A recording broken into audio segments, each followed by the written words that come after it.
Alright, so this presentation is going to talk a little bit about ZooBurst. ZooBurst is a really cool feature tool that you can use to create your own 3D pop-up books. It's not just taking pictures and writing a story, but it's taking these different images and inserting them onto a page that then pop up with the finished product.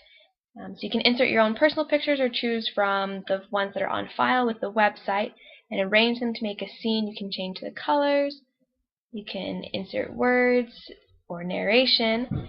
There's some other features that it has, such as an interactive or live feature with a webcam if you have one, in which you can kind of hold the book in your hand. It's a really cool and neat experience for younger children to be able to hold the book that they've created online. You can also share books with other people and browse some of the books that have been made by others. So there's tons of resources that are accessible to anybody who has an account. However, there is a premium feature in which does cost a little extra each month, or a yearly account that is really good if you have a classroom setting in which you want to monitor the assignments that you've given to your students. So you can take a premium account and assign each child to create their own book, and then with your account you can then monitor what they are doing. So it's completely private and controlled. There's no one else who has access to it except for the teacher. Also, with premium account, you can insert sound and personal audio, so you can have that live narration rather than just written narration. So it's super easy to use, and there's a downloadable quick start guide, and here's actually a picture of one of the features that it has in the quick start guide that explains. So there's multiple video tutorials on YouTube as well, and it's easy to manipulate and rearrange the pictures as well as the narration. As you can see here, this is the live webcam feature, in which it looks like you're kind of holding up the book, which I thought was a really neat experience. So with classroom use, it would be really good to provide students the opportunity to present what they have learned about adding small numbers. And this is just an example that I chose, in which each student can create their own book about what takes place when adding. So they can use what the symbols mean, and then they can insert numbers or pictures or make it however they want, and then can turn it into the teacher online when they're done.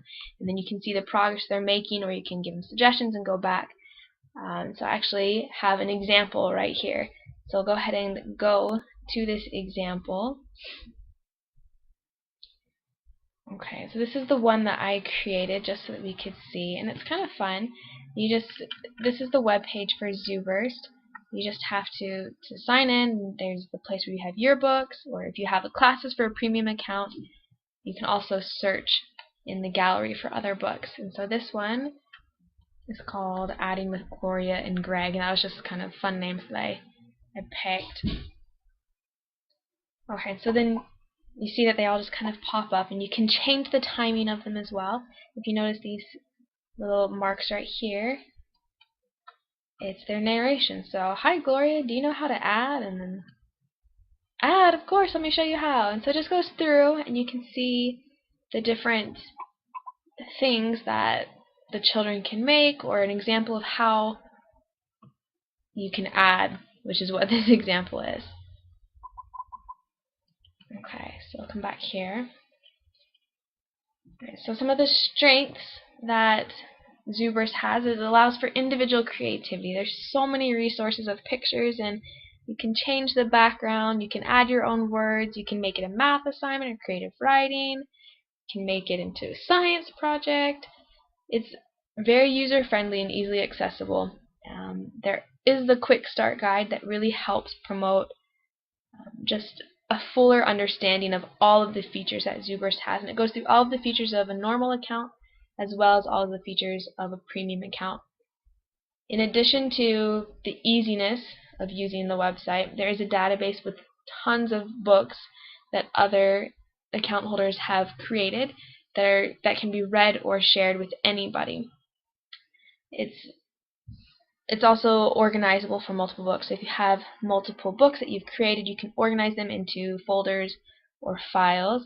And I thought this was kind of cool, as there's actually an app that you can use if you don't want to use a laptop. So you can use an iPhone or an iPad or another type of tablet, and there's an app for it as well. So some of the weaknesses that I saw in this feature of Zuberst is that the classroom option is only accessible with a premium account. And the premium account isn't the cheapest from what I saw, but it is a good investment as a teacher if you're going to be using it as a way to have the students present certain projects or assignments. Therefore, the free version, is very limited. You can only have a 10-page book, whereas with the premium version, you can have a 50-page book. And depending on the age of the students, will also determine if 10 pages or 50 pages is more desirable. It could be time-consuming to teach new users how to use it, and for the younger grades, such as preschool or kindergarten, it can be a little confusing if they're not very familiar with technology, but that, of course, always will come with time. Some similar tools that I found was Storyboard, of course, and StoryJumper.